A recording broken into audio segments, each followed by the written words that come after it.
은행 7곳, 전자금융업자 2곳, 그리고 상호금융기관 1곳까지 총 10개 금융회사의 모바일 어플이 수정될 전망인데요.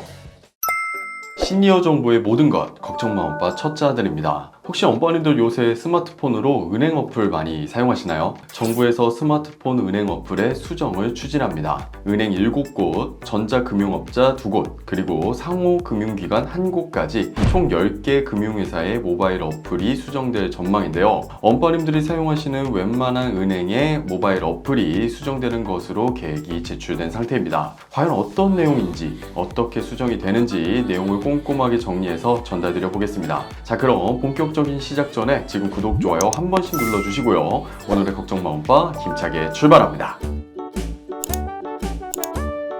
간편송금이라는 말을 들어본 적이 있으신가요? 몇 년 전만 해도 자물쇠 카드라고 불리는 코드표가 없으면 계좌이체가 안 되던 시절도 있었는데요. 이제는 비밀번호 몇 개만 입력하면 5초 안에 송금이 가능한 시대가 되었습니다. 그래서 간편송금이 안 되는 어플을 찾기 힘들 정도로 높은 성장세를 보이고 있고, 모바일 뱅킹 또한 이용 건수는 해마다 증가하고 있습니다. 우리 엄빠님들도 이제 모바일 뱅킹 하나쯤은 자유롭게 사용하고 계실 거예요. 실제로 이용 현황을 보시면 매년 최대치를 갱신할 정도로 높은 성장세를 보이고 있죠. 하지만 모든 일에는 명암이 있듯이 간편하게 모바일 송금을 이용하는 건 좋았지만, 동시에 의도치 않은 상대에게 착오 송금을 하는 사례 또한 비례하여 증가하고 있습니다. 왼쪽에 보이시는 표는 예전 걱정마 엄빠에서 소개해드린 착오 송금 반환 지연, 그러니까 착오 송금된 금액을 다시 돌려주는 제도를 계약한 건수인데요. 매년 계약수가 늘어나는 것을 보면 착오 송금 건수 또한 늘어나는 것을 유추할 수 있습니다. 이에 따라 금융위원회에서는 왜 이렇게 착오 송금이 일어나는지 예금보험공사와 함께 원인 파악을 시작했는데요. 원인을 분석해보니 은행 계좌이체 혹은 간편 송금을 하면서 착오 송금을 한 것이 87%였고요. 특히 모바일 뱅킹이나 간편 송금을 이용할 때,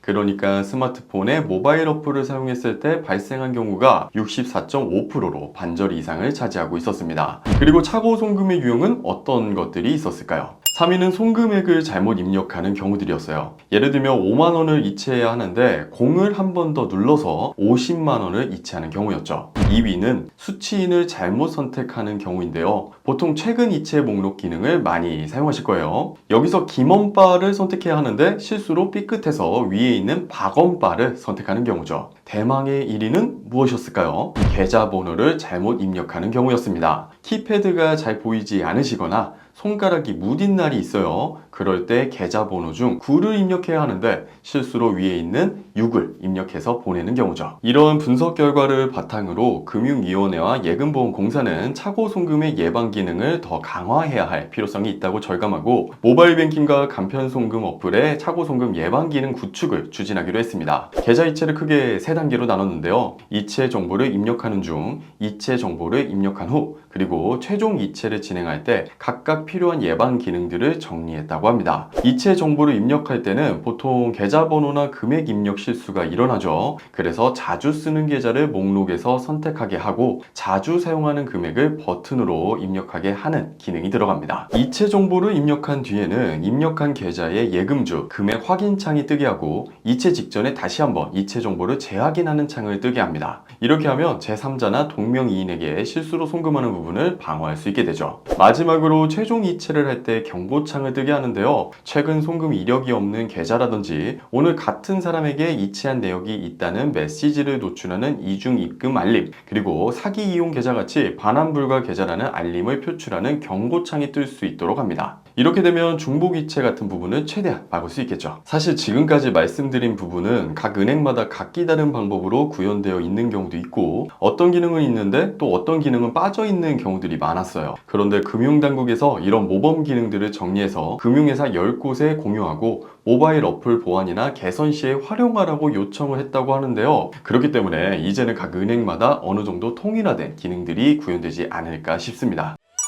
오늘은 정부에서 추진하는 모바일 은행 어플의 차고 송금 예방 기능 개선책에 대한 이야기를 드렸습니다. 우리 엄빠님들의 생각은 어떠신가요? 잘 쓰던 간편 송금이 정부의 간섭으로 더 이상 간편해지지 않게 될 것으로 보시나요? 혹은 차고 송금 때문에 나중에 귀찮은 일 겪느니 차라리 이런 예방 기능을 통해서 미리 대비하는 것이 좋다고 생각하시나요? 댓글을 통해 의견 남겨주시면 소중한 여론 형성이 될 것 같습니다. 오늘 준비한 내용은 여기까지고요. 다음에 더 알찬 정보와 함께 찾아뵙도록 하겠습니다. 감사합니다.